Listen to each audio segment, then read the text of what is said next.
halftime performance by the Gordo Marching Band, entertaining the folks here at Jim Glover Stadium tonight in Attala. We're going to grab a timeout. We're coming back with more of the Calhoun County Commission halftime report. The Calhoun County Commission inviting you to take a look at what Calhoun County has to offer. Step into the offices of J. Britt Middlebrook CPA, where you'll find professional one-on-one service for business and individual clients. In this ever-changing tax and economic climate, you can count on receiving the expert advice you need. J. Britt Middlebrook works hard to provide every client what they need to meet all deadlines.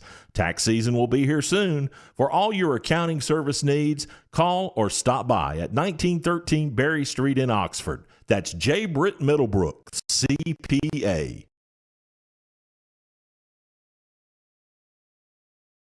Griffin Laser Engraving in Lincoln is your authorized local dealer for personalized Yeti products. Get your Yeti customized for your team, a business, or a special event. Your color, graphics, even photos. At Griffin Laser Engraving, we make it the way you want it. Order just one or hundreds, and you'll find the full line of Yeti coolers and accessories on hand, even the hard-to-find items. Nationally recognized, but right here at home in Lincoln for quality awards, trophies, powder coating, and personalized Yeti items, Griffin Laser Engraving. In Alabama, school spirit is in the air on Friday nights. Merchants Bank, we're giving our customers the opportunity to show their school spirit every day with our new Spirit debit card. We've designed a unique card for every Calhoun County school that includes the school's logo. So every time you use the card, you're showing your school spirit. Come in and get your school spirit debit card today. We've got spirit at F&M Bank. Service, solutions, and strength. Member FDIC and equal housing lender. The Calhoun County Commission, made up of J.D. Hess, Tim Hodges, Fred Wilson, Eli Henderson, and Lee Patterson, ask you to take a look at what Calhoun County has to offer. With our beautiful parks, neighborhoods, recreational facilities, historic sites, and museums, our citizens enjoy a high and strongly support the arts. If you are considering expanding or starting a new business, take a look at what Calhoun County has to offer. You'll be glad you did. Strength, speed, power, agility.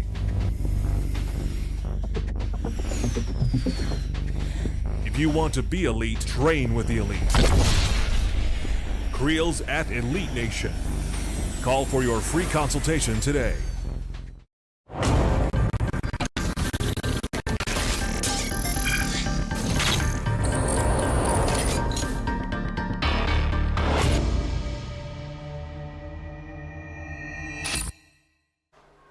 We welcome you back here to Jim Glover Stadium in Attala, Etowah.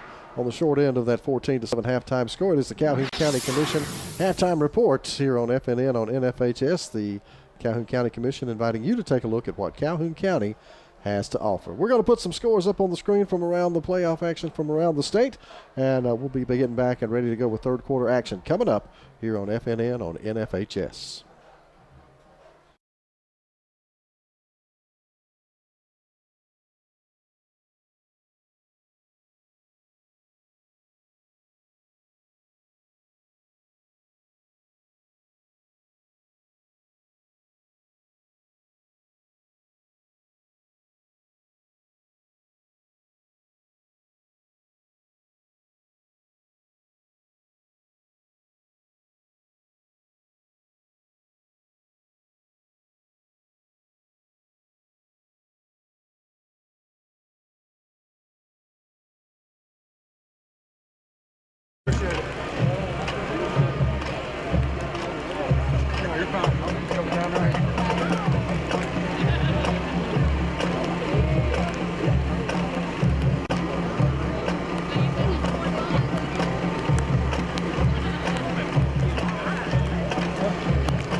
scores for your pleasure.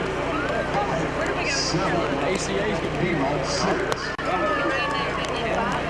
Desert Valley 13. Marlboro 3. 14-7. Mars Hill 20. Spring Garden 0.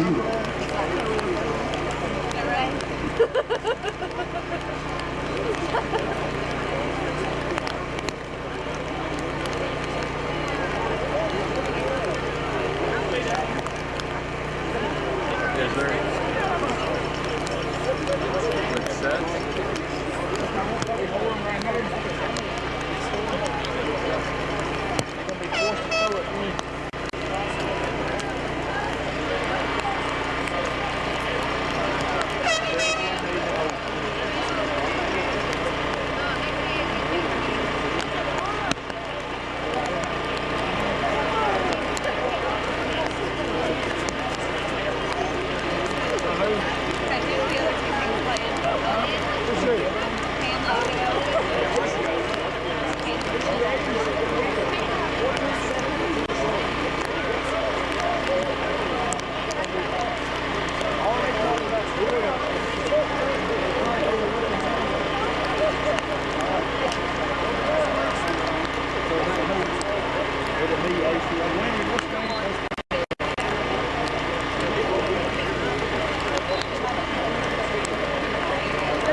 A big shout out to the guys, third quarter sponsors, A-to-Z Lock and Key, Archer LLC, Alkaline Nation, Power Beverage Company, and the City of Adult.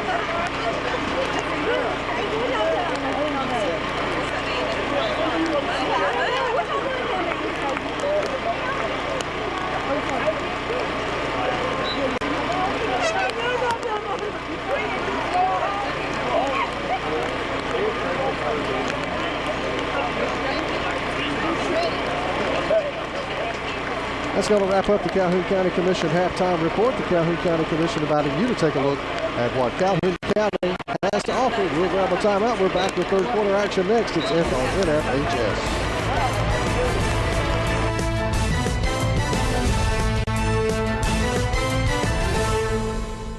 At iCare Alabama, our goal is to meet the needs of every patient. Dr. Dwayne Mohan and Dr. Ryan Price always strive for excellent outcomes. We want each patient to get the best vision and medical care possible. At iCare Alabama, we utilize all the latest technological advances to ensure that you receive the best quality eye care. So call for an appointment at any of our 4 locations in Piedmont, Heflin, Roanoke, or Atala and see the difference. Most insurance is accepted. iCare Alabama, efficient, effective eye care close to home. Harrison Sports of Alabama is dedicated to their patients. Car accidents, injuries, pain management, or even if you're just feeling the wear and tear of everyday life, Dr. Farr and Dr. Harrison can help. Call them today at 256-231-0417 or like them on Facebook. Walk-ins are welcome, most insurance accepted. Contact them today. That's 256-231-0417. Your neighborhood Grub Mart is your one-stop shop for everything you need when you're on the go. Grub Mart features the best prices on Coke and Pepsi products and is the home to the 99-cent bag of ice every day. And Grub Mart is your exclusive home for the popcorn bucket. Purchase yours for only $5.99, then bring it for free refills throughout the year and save every Saver card. When you're on the go, it's good to know Grub Mart has everything you need. Gas, diesel, and delicious Oleo donuts. In business over 78 years, visit your local Grub Mart today.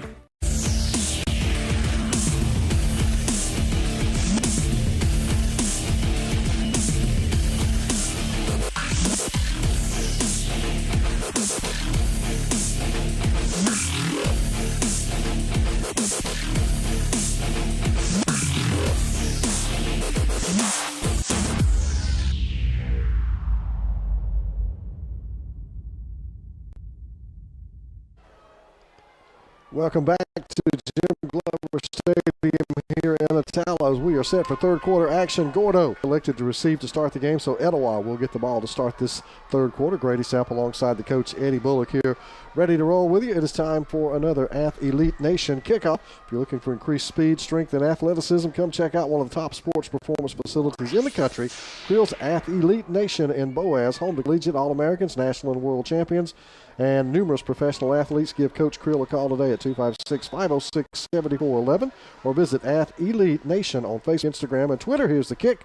Caps will hit an end-over-end kick, and a fair catch called for and made on the near boundary. That is Andrew Pierce who makes it, and Coach, he didn't kick it deep that time. I was about to say, and if I was the defender, the receiver there, I would have let it go out and re-kick it again, but hey, you do not kick it to those two Davis boys back deep. So Trent and Nana will hurt you That's on the right. return. Poison number 1 and number 1.5.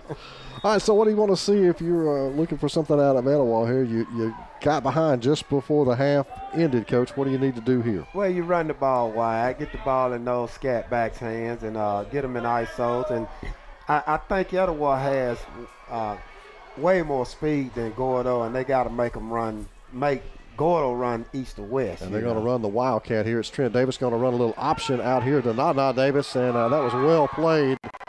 Tackle made on the near side by Caps and holds that minimal gain. It'll be second down and long coming up for Etowah. So operating out of the Wildcat with Trent Davis as the quarterback. Nana Davis back there. Also back with him is number 8, Ethan Foster. Give it to Ethan Foster this time, right up the gut. Foster hits, fumbles the football, and Gordo is going to come out of there with it. A big turnover, the Green Wave with the recovery. And there's your man, the big man, inside the nose guard with the recovery. That is Ike-Ten Bird. And see, before the fumble, Grady, that was about an 8-yard gain. Yeah. So, it's just, Etowah just shooting themselves in the foot, man. Well, Balsa already here in the second half. We've had quite a bit of rainfall, and it's still falling. And from the looks of the radar, it's probably going to rain the rest of this one. So you'll have to hang on to the football, and it's a little more difficult than it was early on. Rashawn Williams will be in the backfield alongside Tanner Bailey. Ball security and penalties. Twins right, single wide out left, little hitch and go, and overshoots his intended receiver, Oakland. And it'll be second down and 10 for the Green Wave. They have it deep in Etowah territory at the 30-yard line after the fumble by Foster. Second turnover of the game for the Blue Devils. Here's a pistol look this time for the Green Wave. Bailey gets it, hands it to Williams, going right up the middle. Williams slips as he goes to cut. And Coach, we've seen players from both teams really slip a lot tonight on this field. It must be really damp. Obviously it's wet now with the rain, but it seemed like it was slick from the start. Right, and normally you tell them to kind of keep the feet under the pad. That's what I used to tell my guys instead of long stride. If you're not in open field, keep your feet under your pad. Basically, it's under your armpit where you don't overstride, and that's when you see them overstride, that's when they tend to slip. Gain was 2, third down and 8 now for the Green Wave. Here's Bailey, going to fake it, going to fire it out in the flat, and that is blown up, and that could have easily been a turnover. As reading that play all the way was number 28, Tyler Dobbs for the Blue Devils. That was almost disaster because he threw that ball. Because if he drops that ball, that's a scoop and score. Gordo unable to do anything with the turnover. They're going to lose yardage back to the 36-yard line. We'll see. It may be 2 down territory as deep as you are, though, Coach. They may go ahead and go for this one.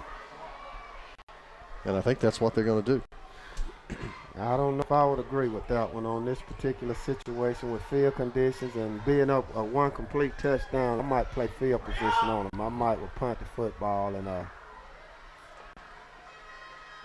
Here's Bailey dropping straight back, got some time, fires it over the middle, got a man, complete, and his first down and more. That is going to be J.T. Billups inside the 10, down 2 the 5-yard line. It's first and goal as Hardwick will make the stop. Coach, take a look at the replay. That's just a dig out, man. It's just a deep dig route, and Etowah didn't cover it. You know, you're going to see the guy come out here, and he's going to come out here and then come across. Just a dig route.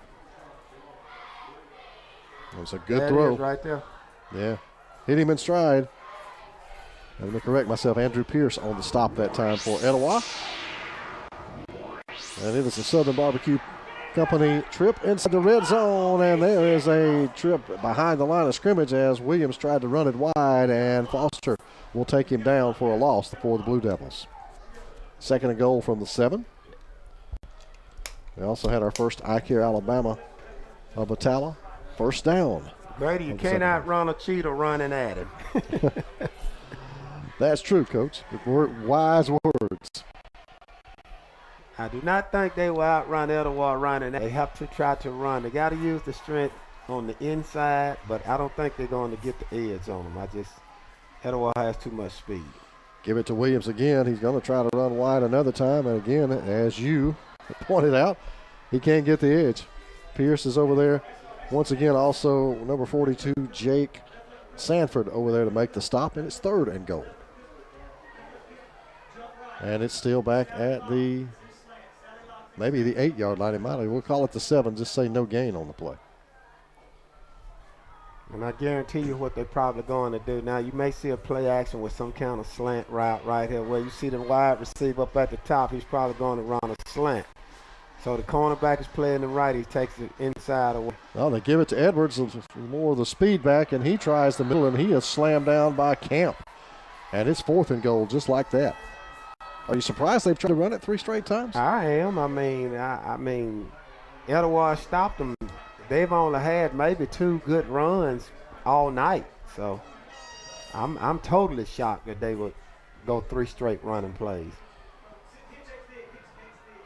So it is fourth down and goal from the 7 for the Green Wave.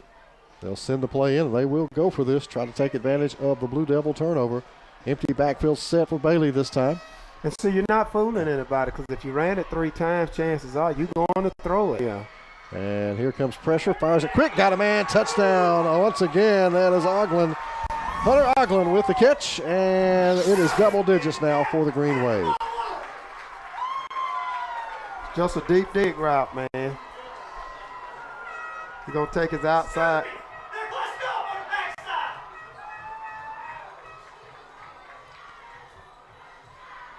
And he was open. Had a couple of steps on Tay Wright. So now it'll be on for the extra point. Kennings, here's the kick. That is up, and that is right through there. Gordo leads it by 14. It's FNN on NFHS.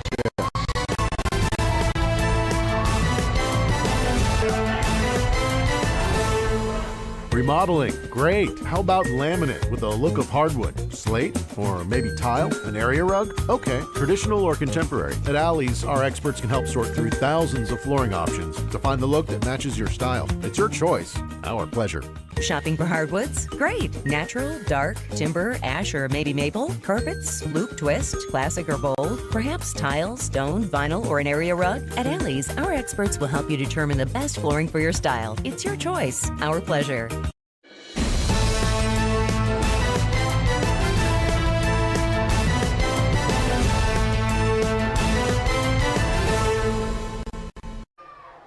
So the 7-yard touchdown pass from Bailey Oglen has given the Green Wave from Gordo a 14-point lead with 7:45 to go here in the third quarter.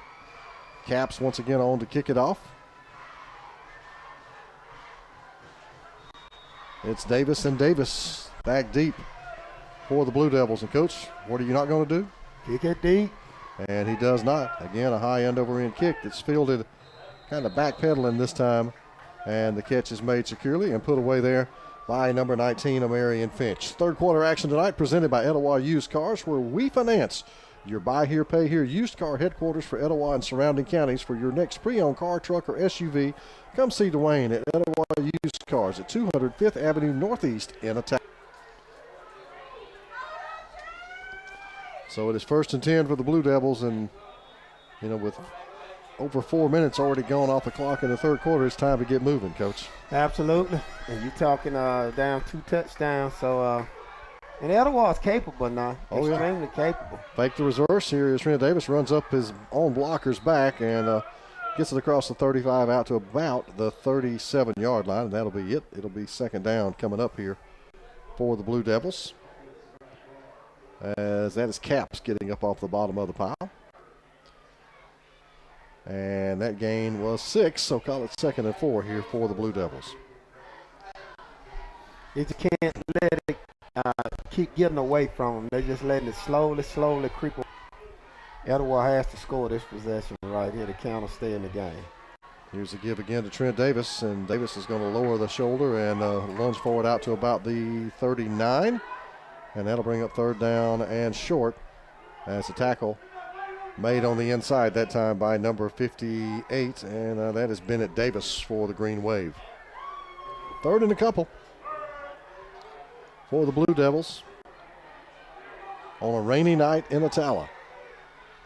Give it to Davis another time. Davis slips but lunges forward. He's right to the 41-yard line, and that is going to be right at the line to make for a first down. We'll take a look at the spot. And they're going to say it's across the 41. That should be good enough. It is. That is an I-Care Alabama Attala. 1st and 10 for the Etowah Devils. Thompson out of the gun. Empty backfield set right now. Now they'll shift back in and go with a 2 tight end look. Fake it to Davis. Thompson's got time. He's going to throw it down. Now Davis. And safety comes over and makes a nice play on that. It's going to be hard to fit that in. Good coverage there from Oglen. Right, he came over. He had cornerback had good positioning, but safety came over what kind of took that away. And the mistake that the cornerbacks are doing, they looking back in the backfield too soon. You know, see, looking back in the backfield too soon, and that's how the receiver's able to get separation. At that time, the safety comes over and prevents any chance of that being completed. Brings up a 2nd down and 10. Thompson out of the gun. Trent Davis in the backfield. 2 receivers set to the left. Here goes Trent Davis. Short gain off the left side. Tackle is made across the way by number 55. That is Will Spain. And it'll bring up 3rd down and long for the Blue Devils. I used to tell my cornerbacks, just stay in the hip pocket of the receiver and play his hands. When his hands go up, play his hands. 3rd and a couple right now for this Blue Devil offense. Or 3rd and 8 make that from their own 43-yard line. Trips left, twins right. Empty backfield set for Trace Thompson. Thompson has got some time across the middle for Nana Davis, and that is incomplete, and it'll bring up 4th down. Oglen with the pass defense. And the Blue Devils will have to kick it away with 5:31 to go here in the.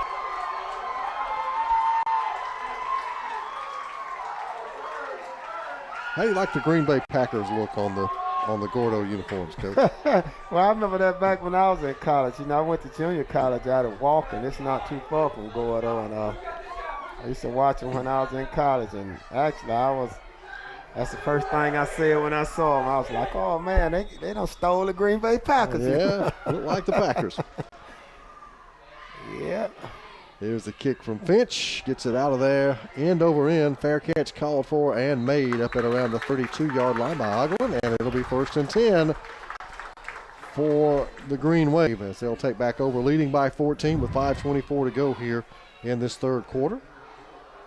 Our 10th anniversary season of FNN is presented in part by FNN Bank. Service Solutions Strength isn't just a tagline. We're here for you. Ask about our school debit card, a custom card available for every school in Calhoun County. They look just like the Packers. The only difference is they don't have Green Bay on the uniform. They don't, and they're not wearing the gold pants. Right. Here's Bailey. Pistol set with Williams behind. Give it to Williams. Running right up the middle. Williams breaks a couple of tackles and will be out across the 35 to the 38-yard line before he is taken down. That tackle made by Jarvis Hardwick for the Blue Devils. Now, this way your run game come in effect here. You know, if you can get your 4 or 5 good runs in like this right here, you'll chew up about 3 to 4 minutes of the clock. You know, every time you run the football, you want to try to take up at least 40 seconds. Now with a 14-point lead, the clock Right. is your friend. You want to try to use at least 40, 45 seconds before you run the next play, and they counter snapping the ball a little bit early, but Here's Williams again, finds a hole, and Williams is going to be forced out of bounds by Hardwick up at the 46-yard line of the Green Wave, and that is another iCare Alabama Atala 1st and 10. iCare Alabama, their goal is for each serve to get the best vision and medical care possible, treat each patient like family, so come on in. We're here for you at 620 Cleveland Avenue in Atala or any of our other locations, including Piedmont, Heflin, and Roanoke. So first down for the Green Wave. Clock is stopped on the out of bounds play. And they're going to feed to Williams again, and this time he'll kind of slip and dive forward for a couple. And that'll be it. Give credit on the tackle that time to Caleb Freeman for the Blue Devils. Second down coming up, and about 8.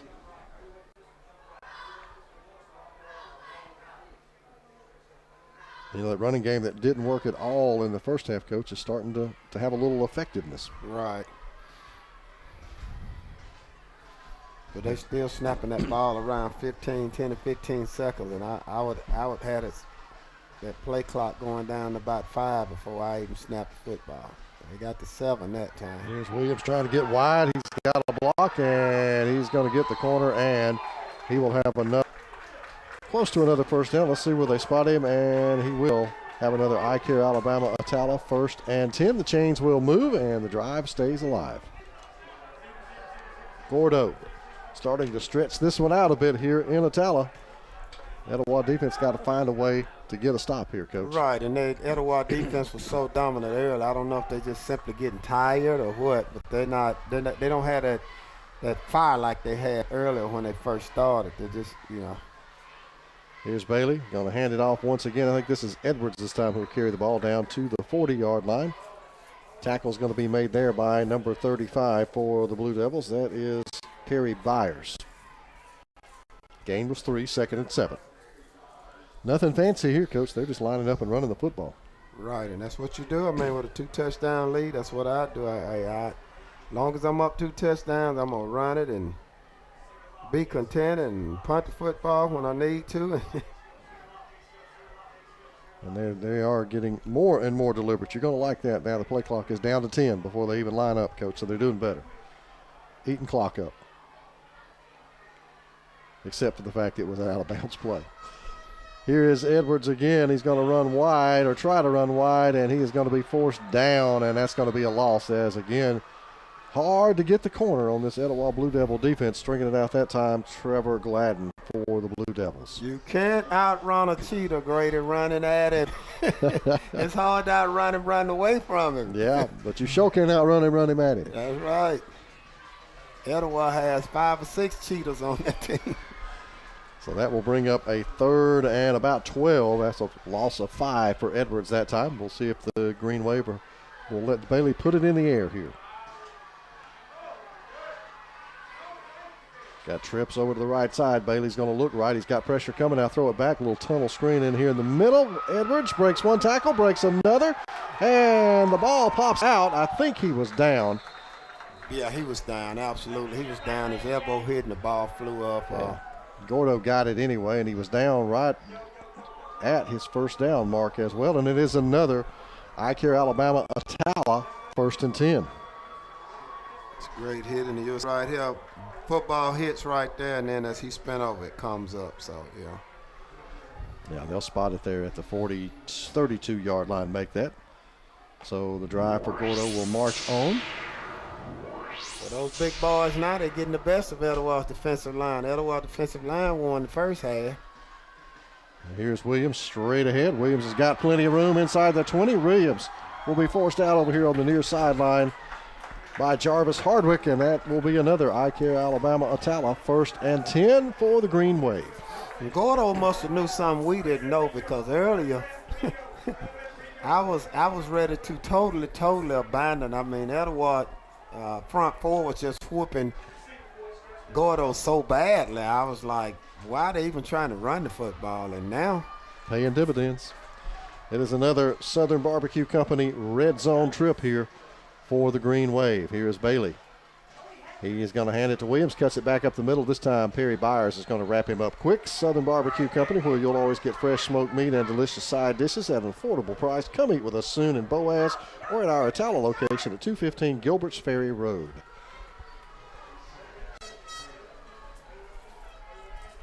Now down in this area, you'll see run, and then you're probably going to see a pass. I just hope Bordeaux don't throw the ball back like they did 4 yards behind the quarterback. Second down and 10 here for the Green Wave at the Blue Devil 15-yard line. Here's Bailey looking to put it in the air. He's going to fire it. Got a man back there, but it was coverage that time by Tay Wright. Knocked that away, and it'll bring up 3rd and 10. Right. It's almost an interception, Grady. He looked like he ran the route. Yeah, he was inside the receiver. And it's something Gordo has seen because they constantly throwing those either post routes or they throwing the dig routes. Fife leads Piedmont 14-6 now in the fourth quarter. So the Red Devils have added another score in that one. That is a war up in Fife tonight. Oh, I know it is, man. Here's 3rd and 10 for the Green Wave. Bailey, empty backfield set, drops back, got time, got a man too tall for J.T. Billups, and that'll bring up 4th down and 10 from the 15. Will the Green Wave go for this, or will they send on the field goal unit? Looks like they will go for it. I think they'll go for it. And Grady, again, boy, I hate it for my friend because I know either one of these teams, Fife or Piedmont, they'll I'm just saying I'm partial, you know. Yeah. Fife because I know their program record, but Steve Smith, you know, he's my buddy, man, and, you know, he done it so many times, you know. I just feel sorry. This is their title game tonight. Yeah, it is for 3A. I agree with you. And it's not over yet. They're going to throw another screen, and this time that one is blown up by Foster as he saw that all the way. That's right. As they hit it to Oglen, and nothing doing there. Etowah form gets tackle. it back. Man, he put his face mask right in his numbers. Boom, right there. That's how you teach it. So the Blue Devils get a stop, and they will get the ball backwards to try to put some points on the board and keep this one in reach. Third quarter action is presented by Etowah Used Cars, where we finance your buy here, pay here used car headquarters for Etowah and surrounding counties. For your next pre-owned car, truck, or SUV, come see Dwayne at Etowah Used Cars at 200 5th Avenue Northeast in Atala. Now, the only other strategy I might have taken differently from this, I don't know how good a field goal kicker they got with being up 2 touchdowns. If you're going to give up the ball right there, I would rather give it up with an opportunity to get points. And a screen, they weren't trying to score. You know, on a field goal, you're trying to score, so I would have. Davis is going to be wrapped up for a big loss, and we're going to have a penalty flag in the backfield back there. Tackle is made there by Madry Merritt in the backfield. I'm thinking may have had face mask. I'm not sure if it was a face mask. I'm thinking Etowah might not have gotten set. They did not. That's a double shift, and that'll be declined, and that's a big loss on first down. They were late getting on the field, Coach. Well, that's what I'm saying, and I think they're going to decline it. I think they're going to take the, you know, depending on where they spot the ball on the tackle for loss. If I got it back there inside the 5 on the 1, I would decline it. I wouldn't give Etowah another down. And they did decline it, so loss for the Blue Devils. And it'll be second down now. Inside the 10, back around the 8-yard line or so. Call it second down and 17 for the Blue Devils. Empty backfield set for Thompson. Trace Thompson standing back, going to fire it quick in the flat. That's Davis. And then another big tackle made across the way by the Green Wave. Nothing doing again as they actually got it in the hands of number 7 that time, Tay Wright. And that was blown up by number 58 for the Green Wave. And that again is Bennett Davis. And so that's another loss back inside the 5, and the Blue Devils are going back rapidly. 3rd and 20 now, Coach. Well, and Gordo is playing that excellent too. When they go empty backfield like that, they only rushing 3, and they dropping the Mike linebacker back about 15 yards, and they're allowing the outside linebackers to play the screens. Here's halfback pass. Davis tried to run under it. Davis turns around and contact, no flag forthcoming. So it'll be 4th down. And that might have should have been an offensive pass on the field. Let's take a look at it, Coach. I think he pushed off. Let's see. Yeah, I think he pushed off right there. So no call either direction, and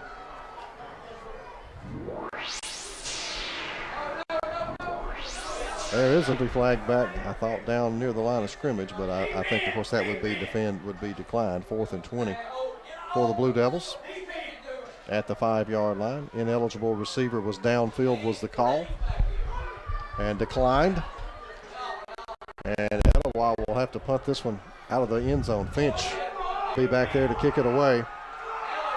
Billups will be back deep, and that's going to be another stop for the Green Wave. And Etowah, it looks like we'll take a timeout with 9 seconds to go in the third. It's all Gordo here on FNN on NFHS.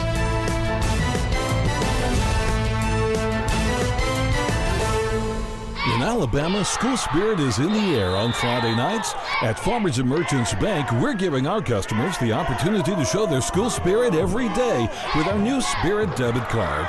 We've designed a unique card for every Calhoun County school that includes the school's logo. So every time you use the card, you're showing your school spirit. Come in and get your school spirit debit card today. We've got spirit at F&M Bank. Service, solutions, and strength. Member FDIC and equal housing lender.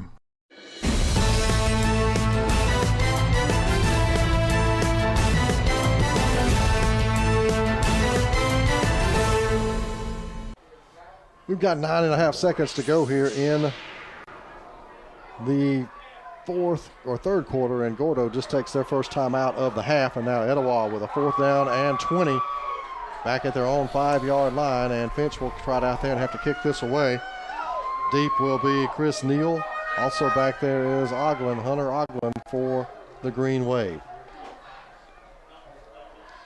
And he's going to have a short drop, is Finch back there. He's not going all the way back to that end line, Coach. Right, and you don't know if they may be trying to fake it, which I wouldn't, but, you know, the fact is that.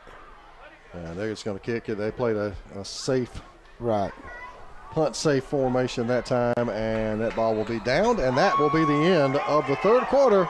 Back with the final 12 on FNN on NFHS.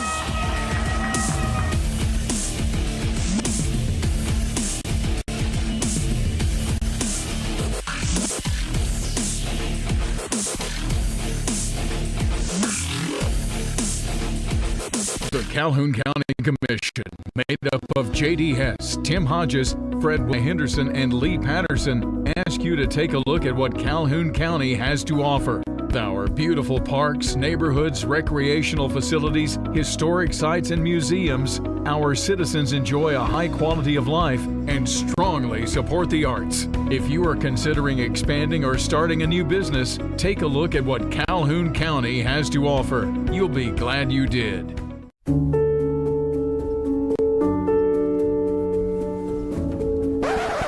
Gotta have a ring first.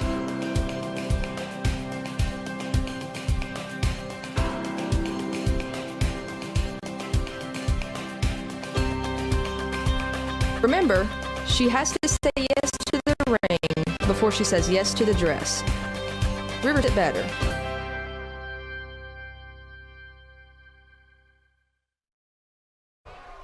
We are back for the final 12 minutes in the season for one of these two teams, and right now Gordo certainly the team with the advantage. They lead it by 14.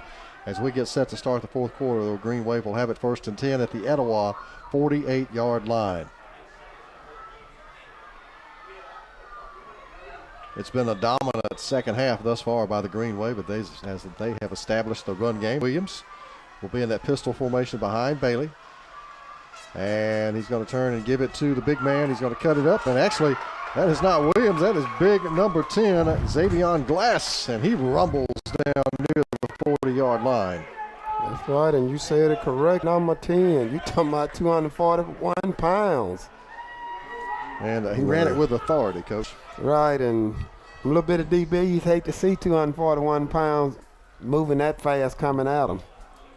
Picks up 7, 2nd down and 3 for the Green Wave. Bailey turn and give it to him, the big man again. He's hit and keeps running down to about the 39-yard line.